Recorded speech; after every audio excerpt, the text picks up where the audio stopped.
Hi, I'm Clésia Mendes, and welcome to Womanhood from the Inside Out.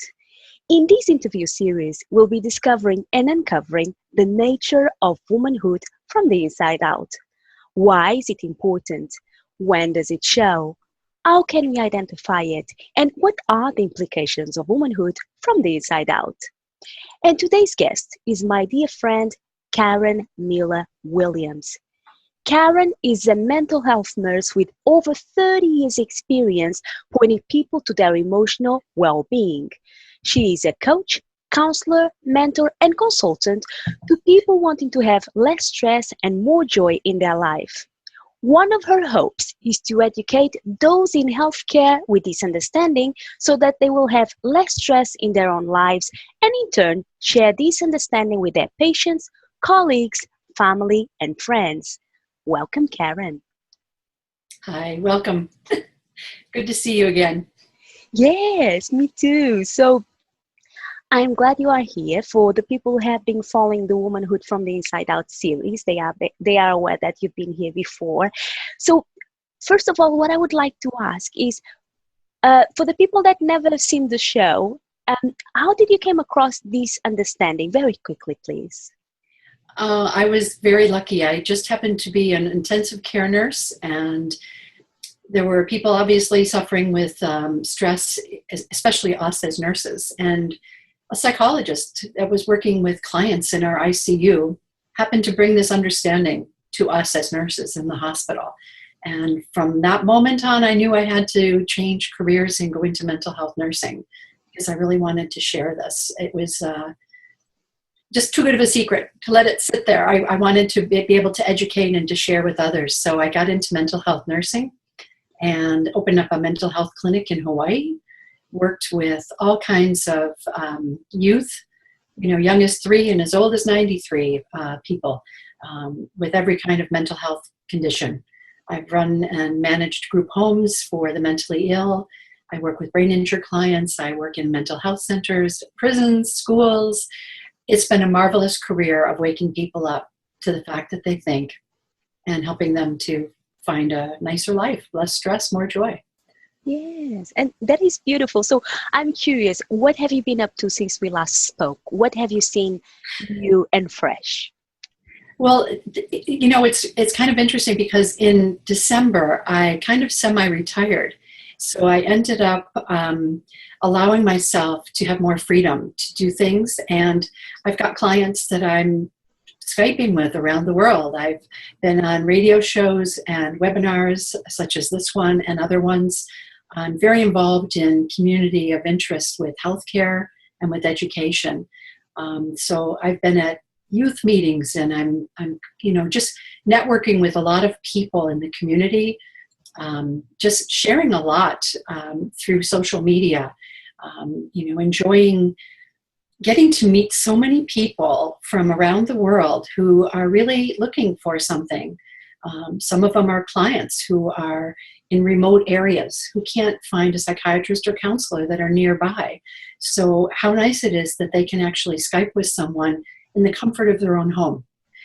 Some are mentoring with me because they're wanting to just get a deeper level of understanding for themselves, wanting to see themselves develop more and to be able to share more themselves. So it's been a really exciting last few months. I've been going to professional training and to conferences and having just lots of fun connecting with other people in the Three Principles community. It's been a delight. The last few months have been a total delight. Oh, that is wonderful to hear. And one of the last few shows, one of the things that I've been doing, I kind of have been shining a light in the direction of parenting and teenagers and how to raise children. So for me, I don't have any children yet. I've got experience with children because I am the eldest of 4 sisters and I used to babysit my younger sister. So I know about kids. I love children, but I just don't have my own kids. Yeah. My question is, could you please give us a few pointers about parenthood? What have you discovered from a principal's perspective? What has changed, how people see? If you've got a few stories as well, that would be incredible. Great. I was talking to you a little bit before the show of the fact that I actually was doing parenting classes before I was a parent myself. And people would ask, and these were actually court mandated parents that needed to come in order to, take care of their provisions that they were made for them in the court system. And so they had to come to my classes. And the first thing they'd say is, "You're not a parent. How can you possibly help me?"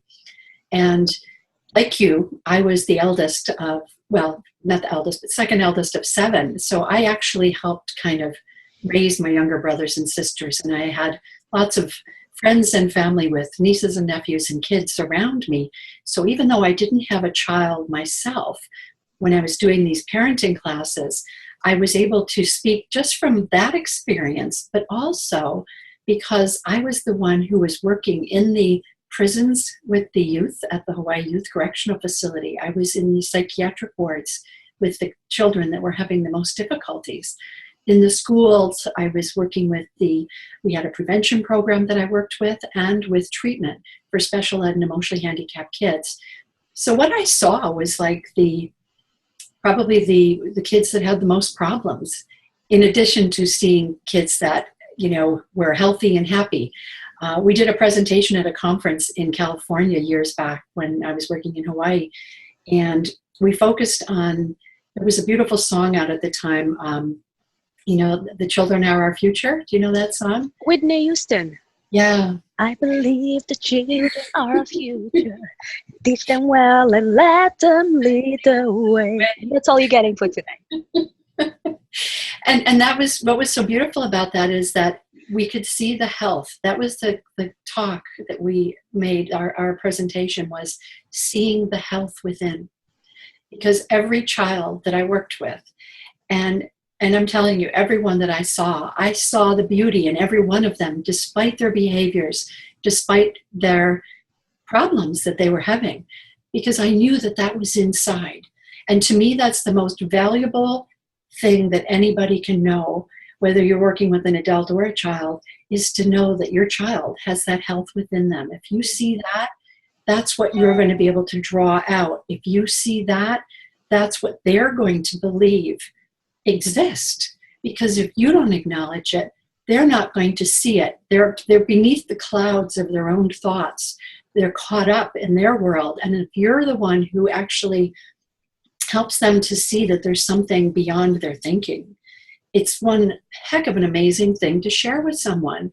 Like some of the kids I worked with in the prisons, when they would get out, like this one young man, he was going to be a lifeguard, and he wasn't going to be on the same side of the island where he had actually grown up. And I said, you are whoever you are from this moment on.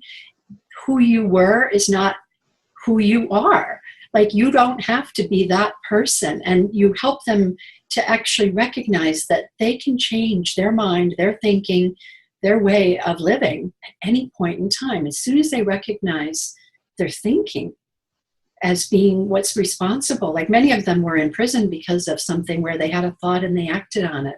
If they had known better, they would never have even gotten themselves into some of these situations.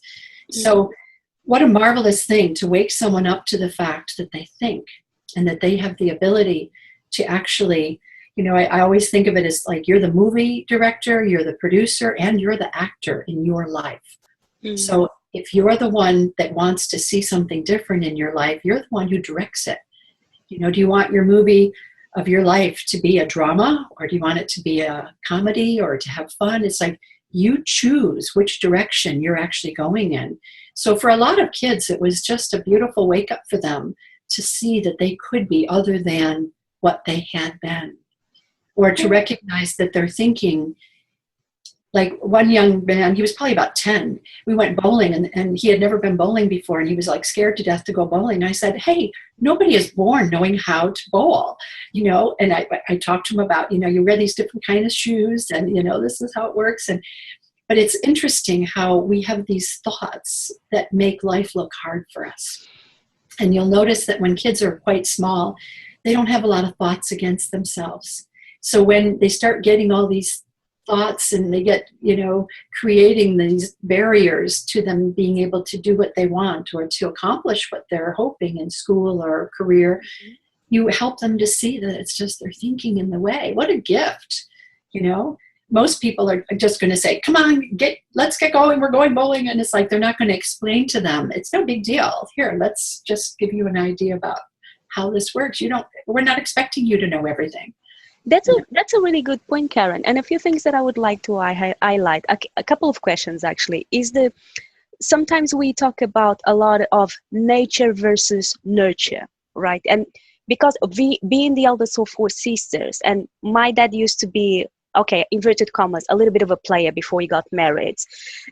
So he wasn't expecting, the universe makes funny jokes. So he had all daughters, all beautiful daughters. So all of a sudden he probably was expecting boys or something like that. And my dad always taught us to be very independent. He never told us that we couldn't do anything because we were, girls or women. For him, it was like, you go and you do that, make it happen. And I felt so much confident, and I learned from my dad, to go and try things on. And sometimes he didn't teach in a very, what is the word?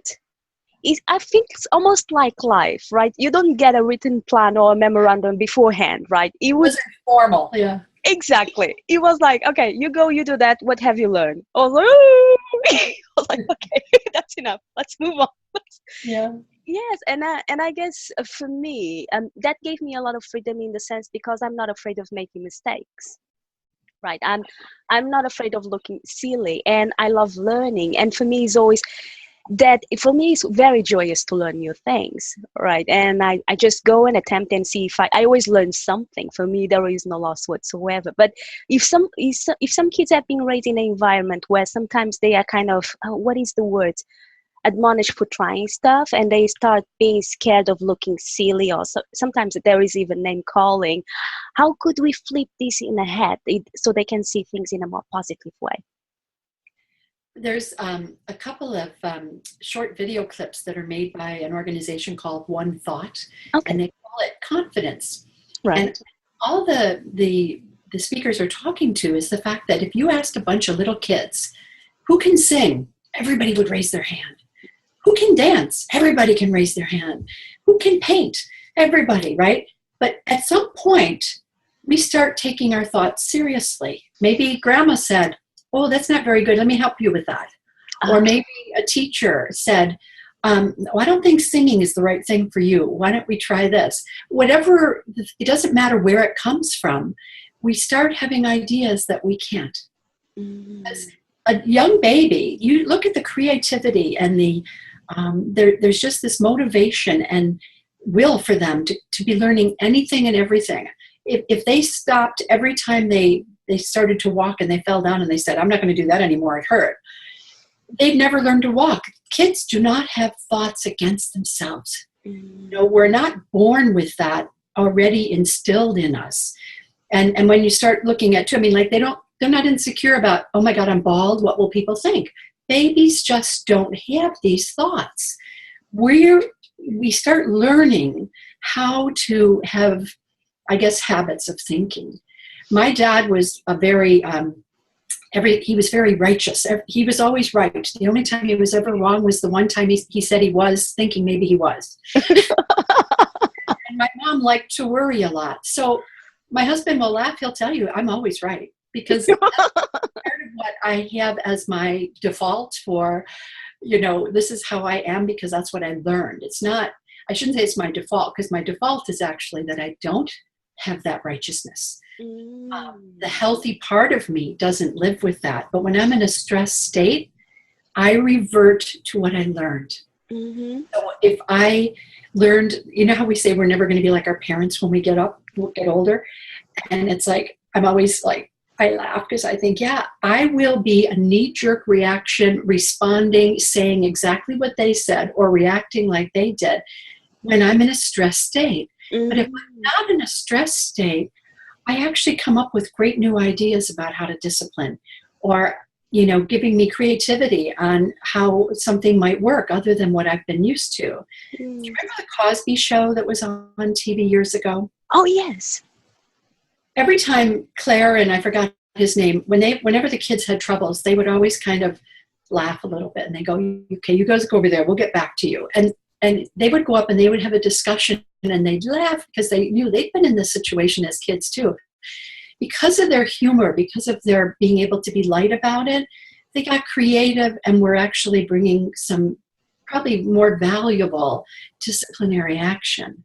You know, where most of us, it's like, you're grounded, and the kid yells back and you go, you're grounded for a week. And then it's like, it just keeps building, right? Because we keep reacting rather than settling down and allowing for a creative new idea to come in and help us with our parenting. Yes. So what I see, and you probably saw this with your sisters, there were 7 of us. As much as my parents have influence over us, every single one of us was a totally different animal. Yes. We all reacted different. Some of us had more insecurity than others.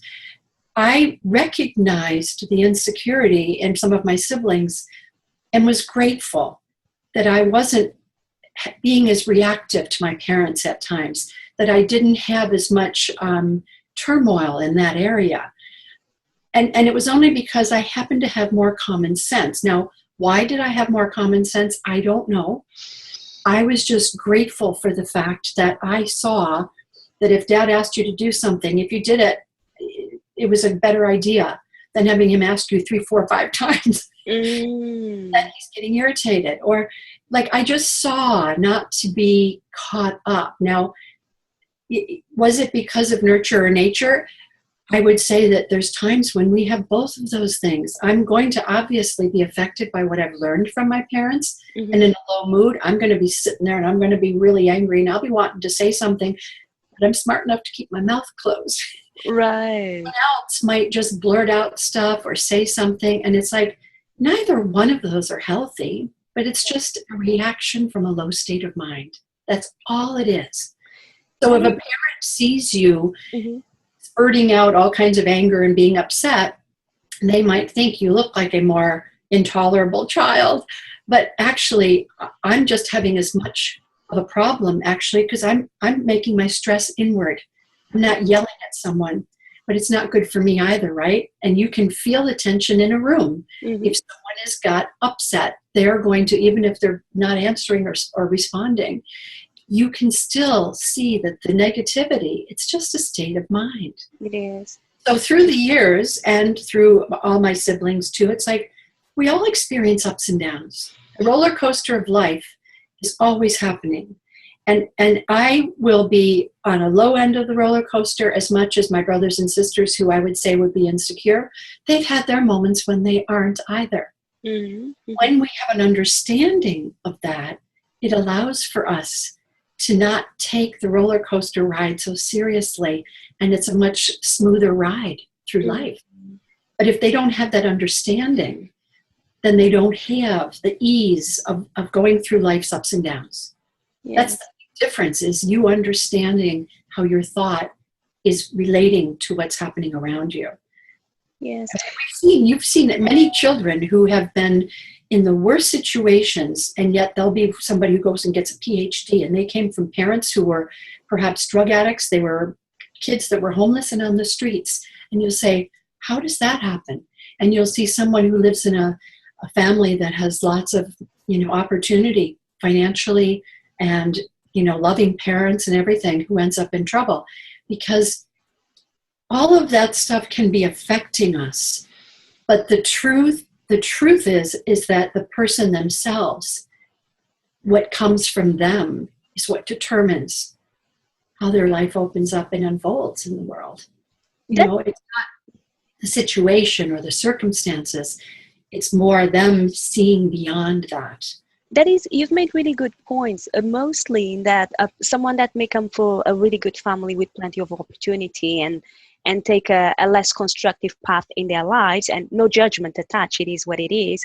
And someone may have come from challenge background and have a great life, in the same way that you can have siblings and people do all types of things. So it's a really good point that has to do with how people perceive or they experience life and what the choices people make in life. And more important is to recognize, and I've heard this before, that your past does not equal your present, does not equal your future. Your past does not say anything about you. So that if there is always that natural reset button, Yeah. that coming from a place of wellness and well-being, and recognizing that we always have access to that unlimited creativity and the intelligence of life, that is always possible to create something new, actually is happening all the time. When people are not feeling that is new, is because in their mind they're just creating again and again and again and again, to the base in memory, rather than drawing from a well of inspiration, if you will. Yeah. I used to say that I wish that I was able to have a magic wand and to just clear someone's head, or even take away their past, in a sense, for them to have amnesia. Mm. Because if you had amnesia, you would have absolutely no reason to not be happy in this moment. And it's like, someone might say, well, yeah, but then you don't know who you are and where you're going and la. But it's like, the fact is that you would be like a baby again, in the sense that you would not have thoughts until you started, somebody's telling you, like, what's your name? And you go, oh, do I need to have a name? I mean, see, but it's, there's a beautiful book called My Stroke of Insight, Susan Bolt Taylor. And when she had her stroke, she went back to a state of being like a child again, where she didn't even have a language center. Mm-hmm. And she spoke to the fact that it was like being in euphoria, being with God, because she didn't have anything on her mind. Her left side of her brain was no longer functioning it was functioning, but it was empty, so to speak. Mm-hmm. And when she recovered, and it took her 9 years to recover, back to being essentially 99% herself. Mm-hmm. She said, when I started putting thoughts or started putting information into my computer again, she goes, I didn't put things in there that were going to give me the bitterness and the resentment and the anger, the things that I had before. Like she knew when she was starting to download new information into her brain, that she wasn't going to put things in there that she recognized had not been of benefit. Karen, I've got a quick question. This week I was doing a coaching session with a client, right? And so basically what my client told me was that I hear a lot of people saying that we should be like children, but certainly you can't be just like kids and throw caution to the wind. We need to do planning and we need to get organized. So how do we integrate between being childlike and being an adult living in the moment? Yeah, no, it's interesting when people ask that question, because it comes up a lot. And it has nothing to do with being irresponsible. It actually has more to do with being responsible. That you see that your response is what we're talking about. So you're not going to walk out and not have any concerns and say, I'm not paying my taxes, or I'm not going to go to work.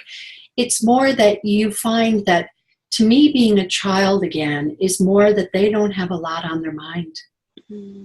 They are walking through life with more of a sense of wonder than we are. We walk in thinking, oh, it's Monday, like Monday means something. They just get up. To them, it's just another day in the planet. Okay? And so just things like that is what I'm talking about, is not having thoughts already in your head. They don't think about, I'm going to a party. I wonder what it's going to be like. I wonder who's going to, will somebody be wearing the same dress? Does my hair look okay? We walk into parties or to events, and we don't walk in with wonder. We walk in with thinking about who's going to be there, what's going to be happening. I mean, it's just interesting. They don't have that. They walk into their life without having predetermined, not having judgments. How many times you see pictures of children, and it's recently on Facebook, there was a beautiful shot of a little black girl and a little white girl who were napping in a preschool, and they were just sitting there holding each other's hands. And it's like, they don't have thoughts about skin color. They don't have thoughts about who does or doesn't fit. There's a whole different world before thought. And that's the part that I like about being childlike. It's not that you don't have responsibilities and take care of what's in front of you. It's just that you don't have all of the excess, unproductive, inconsequential thinking that we have created. And we start teaching kids to think about stuff it's kind of unfortunate, but I see little kids worrying about, there was a little girl on an Oprah show one time, and the mom was in the car with her, and she's like 3 or 4 years old.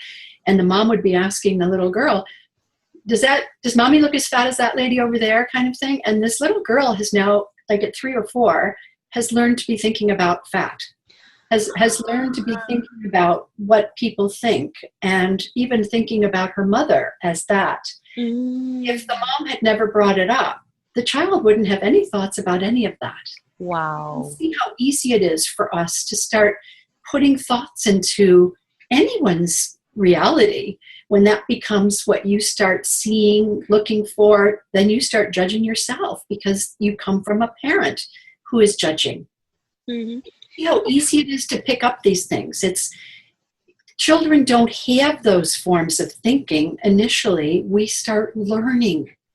Worry and being serious and all of those things, they're not built into us. We're not born with those things. We learn to become serious. Mm-hmm. Learn to become anxious about things because we start seeing it around us. We start learning from parents, TV shows, movies, books we read, teachers, everything around us we start learning from, and we start taking on these habits of thinking that just aren't beneficial. Okay, Karen. So my question would be, let's imagine that naturally the people who are watching this show, the fact that we are seated right here, right now, I don't know, watching on YouTube, iPad, iPhone, whichever device we are watching the show from, are people who want to grow and expand, and I assume you want to have a more joyful experience of life. So what could we share with our audience? For example, if they had parents that did that in the past, and I guess innocently because they didn't know any better. So what can we share with our audience that would help them have a more joyful experience of life if they had that sort of situation we spoke about? Yeah, well, it's true for any kind of thinking. Mm-hmm. I have a friend whose young daughter is being kind of bullied a bit at school, other mean-spirited kids. And if we all just recognize that a low state of mind is what causes that, when someone is saying something or doing something, then you don't get upset with your parents or your teachers or your schoolmates or anyone else, because all you see is they're in a low state of mind. Mm-hmm. And you feel compassion and you feel grateful that you are not in their shoes. But what happens generally is we take it seriously. Oh, she said that. That must be true. And we get upset. And then we think, she's not my friend anymore. And we start building all these thoughts.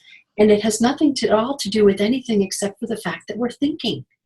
And we're thinking about not only our thoughts, but we're thinking about what other people's thoughts are about us. Someone recently posted something about, like one of the most joyful things in life is when we stop thinking that it's important for us to think that everything that someone else thinks is something we have to take seriously. And I kind of grew up with this, my parents, and we came from a pretty happy household, but, if there was loud or an argument or anything, my parents would be saying stuff like, what will the neighbors think? And it's like, when did we grow up with this idea about having to worry about what other people think about us? And we become, I remember one time I recognized and I thought, yeah, how could possibly everybody on this planet like me? Like, who was I that I thought that everybody should like me? Because that's not going to happen. But if you think, oh, somebody doesn't like me, then you take that as serious as if it's meaningful. Mm-hmm. Isn't it interesting? Like, we're not all meant to be best friends or to like the same things or to have the same opinions. But when I can hear your opinion and just hear that you have an interesting way of thinking about things, that's totally different than me thinking, oh boy, are you stupid? Or I need to tell you, you need to learn what's really true or what's really right. Like we get into thinking other people's thoughts and our own are really worth something, and they're just thoughts. That reminds me, what is one of my favorite sayings? It's, you can be right or you can be happy, but you can't be both. And usually I choose to be happy. So I'm not too bothered about being right. Yeah. No, but it's just funny that we take our thoughts so seriously. And if people just recognized That's all it is a thought. And every thought you have passes just about as quickly. I mean, it's like a conveyor belt. Thoughts just keep coming, going, coming, going. And so for us to take any really serious time to be, entertaining a thought that we don't even enjoy the feeling of, it just shows me that I'm not awake right now, or else I wouldn't be doing that. I just don't entertain thoughts that are not of value. I choose to be, as much as I can, in a place where I'm not having thoughts about stuff. I love when I can let a thought go. If I have a thought about someone, and it doesn't matter if it's forgiveness for something that's big, or if it's just that I don't like the idea that I have a thought about someone. Like one time I was thinking of my sister as really having, like concerns that needed to be helped or whatever. And I thought, I don't even see the health in her anymore. Like it woke me up to realize that I was seeing her in a certain way, and I didn't want to see that. I start recognizing that I have thoughts that I don't want to have about whether it's my work or something that I want to be doing. Any thought that I have in my head, it's just a thought. But I can have a thought that keeps me from writing a book, or I can have a thought that keeps me from making a phone call.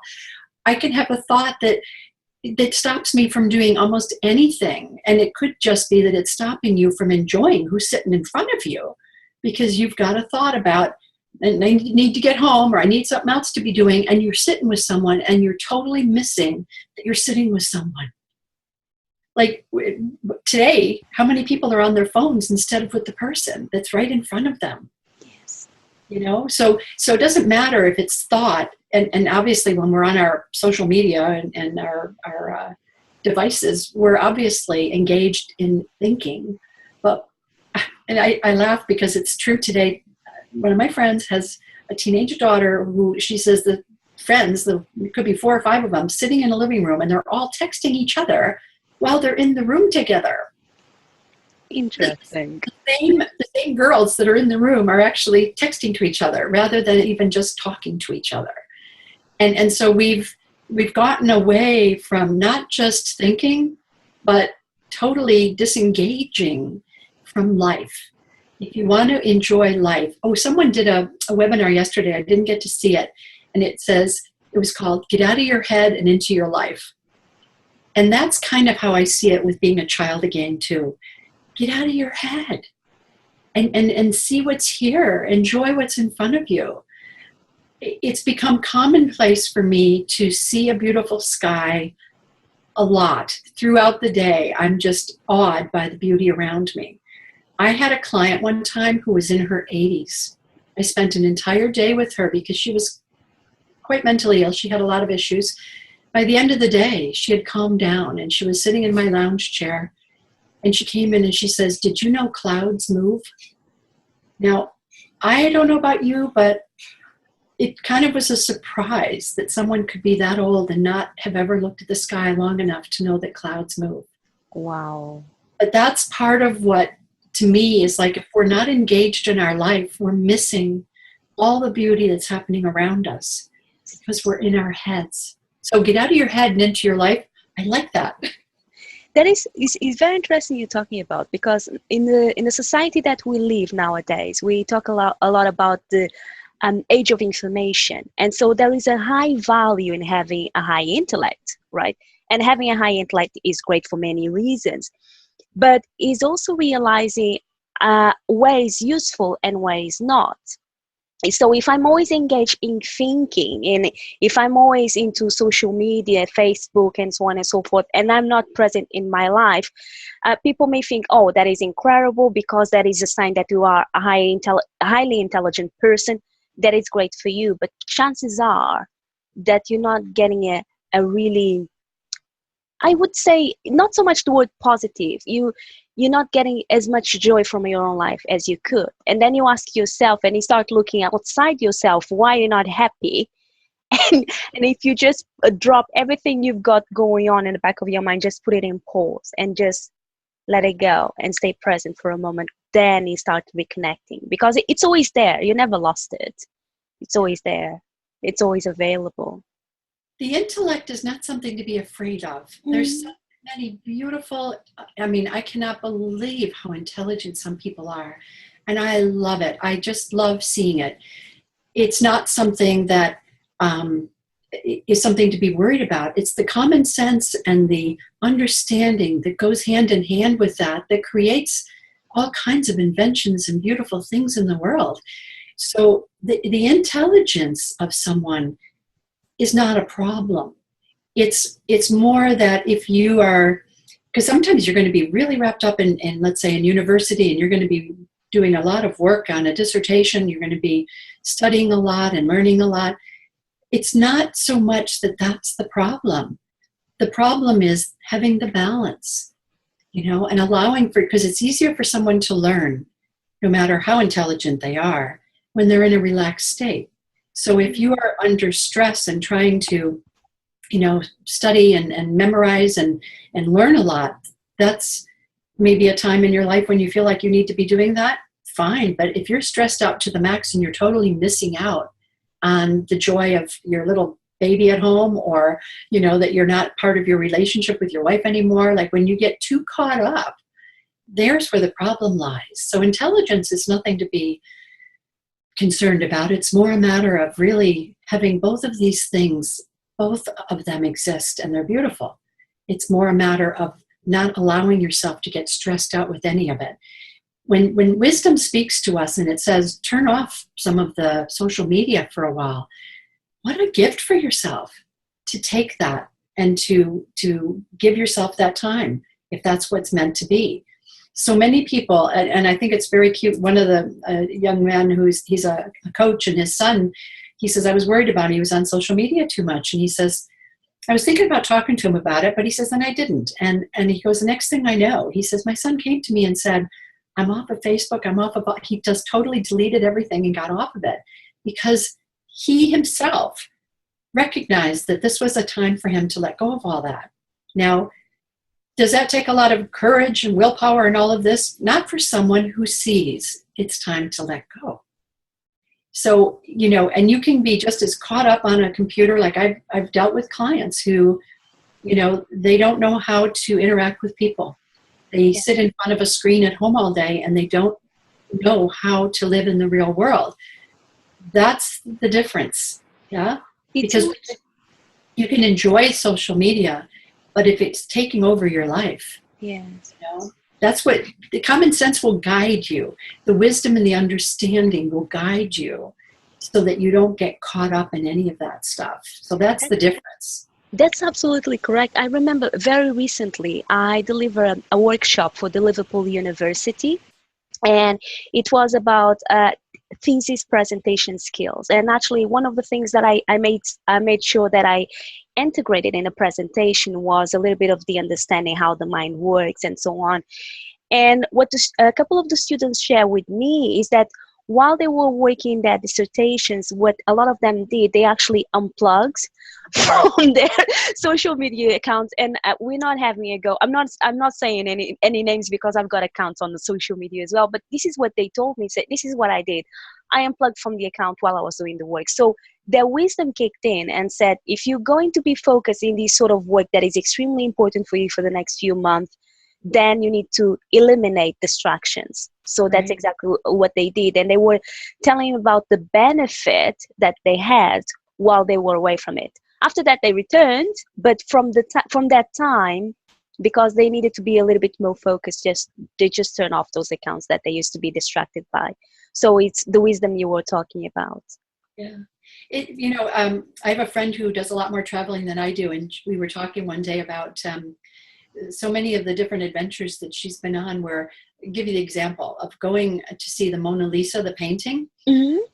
And she said, there are so many people, the painting is quite small. There are so many people that are in that room that are all trying to just get themselves with a picture of them behind them. They're not there to see the beauty of the art. They're there to say on social media, look, I was here.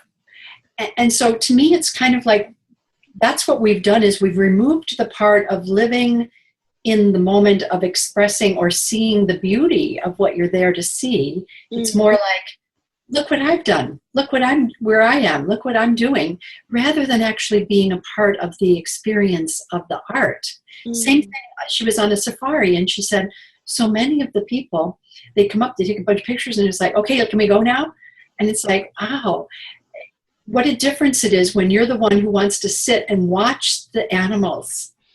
Just watch them because you're there to experience them in the wild. Not to think, I just got to get pictures of the lions. No, I want to go here. I want to go there. To be a part of the experience is different than just saying, I've got pictures. I've been here. I've been there. You know, there's a feeling of being on vacation that is totally different. When you're in that relaxed state, you get to kind of just, I don't know what the word would be, but it's like you kind of, you know, are inhaling all of the experience. Where in our minds, if we're thinking, I got to get pictures, I got to post them, I got to get, you know, it's more like you're having a trophy of where have you been on the planet. But really, did you see it? Did you enjoy it? Were you, you know, experiencing the culture and the people and whatnot? Or were you just taking pictures so you could say, I've been there? It's funny because for many, many years, I love traveling. It's one of my, it's not exactly a guilty pleasure, but that's what it came to mind. And for many, many years, I didn't carry a camera with me because number one, the amount of places that I've been, the people that I used to hang out with, a lot of them didn't travel. So first of all, they wouldn't believe that I've been to all those places.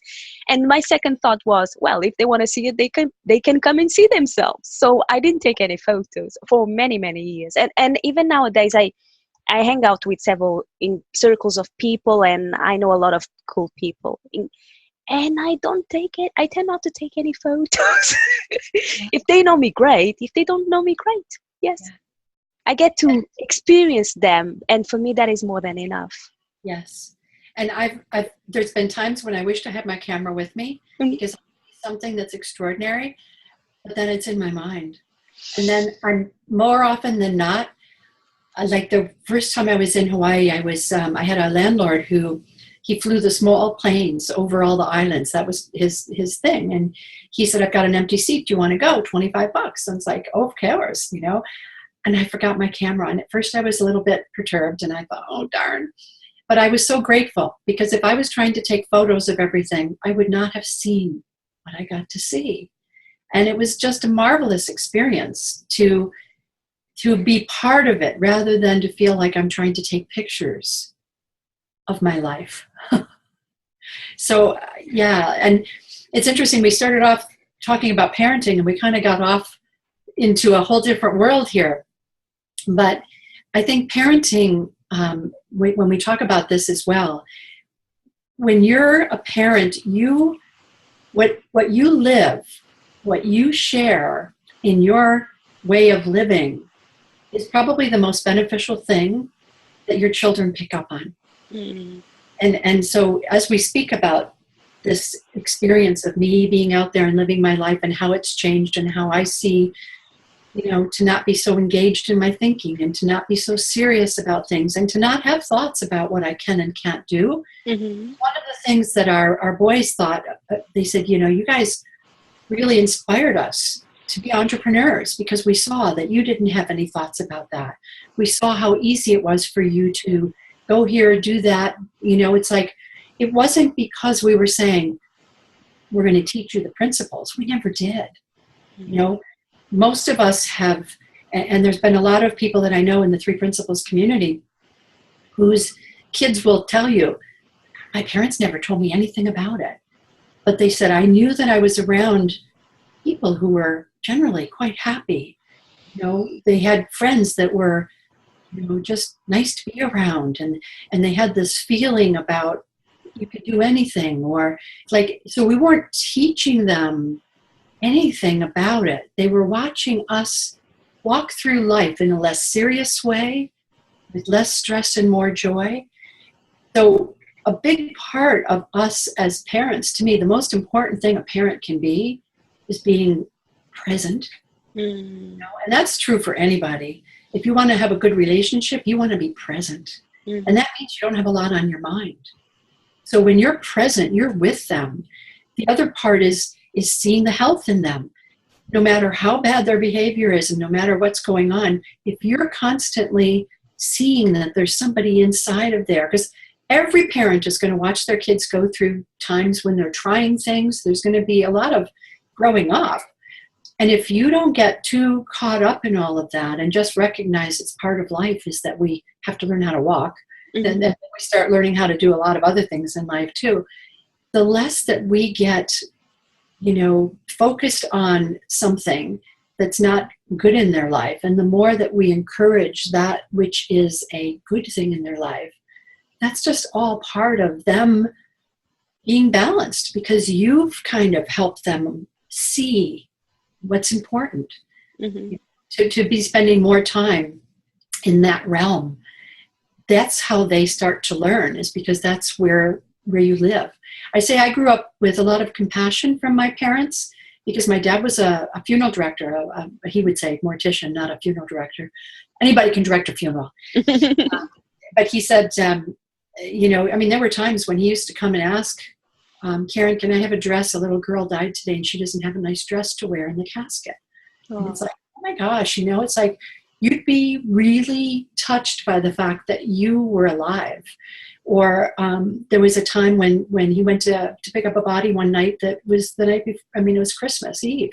And he said this man had passed away and the wife had wanted the body removed before the kids got up for Christmas morning.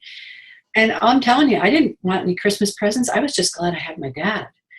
So we grew up with having an understanding of being compassionate for others. I have a brother who's mentally handicapped.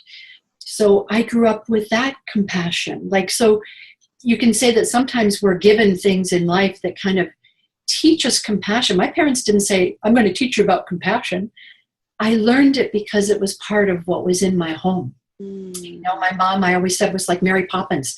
She would sing and laugh, and she was just such a lovely lady that we grew up with having the seriousness of death around us and the levity of having someone who could see how to love and have joy and to sing and to dance and to have fun. And it's like, that's all the goodness that you get from your parents. That all makes an impact on you and makes, if we have parents who are very serious, we will grow up being very serious. If they're always anxious about stuff, we will tend to take that on. It's only when we recognize that it's all thought that we can see ourselves being free from that. Because that is not who we are, and I am not what my parents taught me as much as that has molded me in some form. But because I see thought, and because I understand moods, when I'm in a low mood, I don't have to be reactive and be what I've learned. I can just allow for that low mood to pass, and then I become capable of being in a place. Like all parents, if they're in this state of mind, a nicer feeling state, they will have their own answers to how to handle their kids. I had a lady that I worked with in Hawaii who had 4 kids. They were all special ed. And so we were working with their kids as well. And she came in one day and she was beating herself up because she had felt that she had really been very detrimental to them in her lives, and that she had maybe ruined them, So she's in tears, just, upset at all this guilt. Traditional therapists might see, oh, you've got a lot of guilt. Let's talk about that guilt. What I saw was that the tears that she was having was because she had so much love. So there's the difference in me seeing that health in her. I saw that the love that she had was why this guilt was hurting her so bad. And I said, you can leave that guilt behind my couch. Come back in a week if you want it, but leave it here, really. You don't need it. You cannot have the love that you have for your kids happening at the same time you're having that guilt. And she came back a week later, and this time in tears, but it wasn't because of being upset. It was tears of joy. She said, you didn't teach me about how to be a good parent. I was the best mom this week. And it was because she lifted to a nicer feeling state.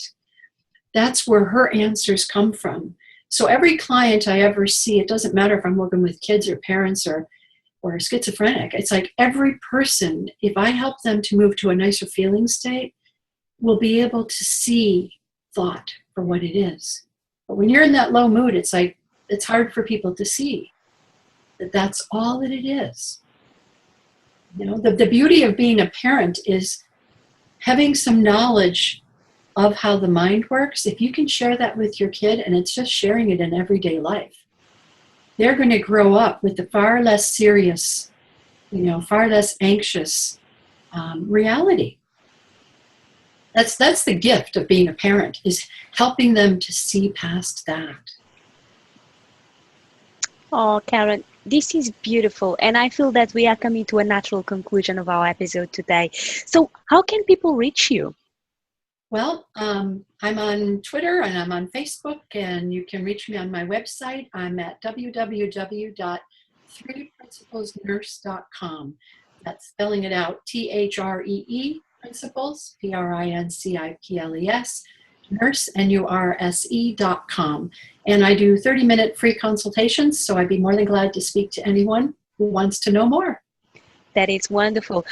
For people who would like to reach me, you can go either to Facebook, so that would be facebook.com/Clésia.Mendes, and I'll spell it. So that would be facebook.com/CLESIA.MENDES. Or if you prefer, you can go directly to my website, which would be www.clesiamensch.com. Now, Karen, what would be your parting thoughts for our audience this evening? I just really fell in love with that quote, like I said, from that webinar yesterday: get out of your mind and into your life. The less thoughts you have on your mind, the more alive you will feel, the more you will see. When we're not caught up in our heads so much, we are experiencing, one gentleman told me one time, he says, I know what you mean about that quiet mind. He says, I walked out of my apartment, I felt the warmth of the sun, I felt the breeze, I smelled the flowers. Like, your senses become alive and you start experiencing more of what's around you when you're not in your head. Oh, beautiful. Thank you very much, Karen. To our audience, thank you very much for being with us today, and I'm looking forward to connecting with you again soon. Bye-bye. Thanks, Clésia.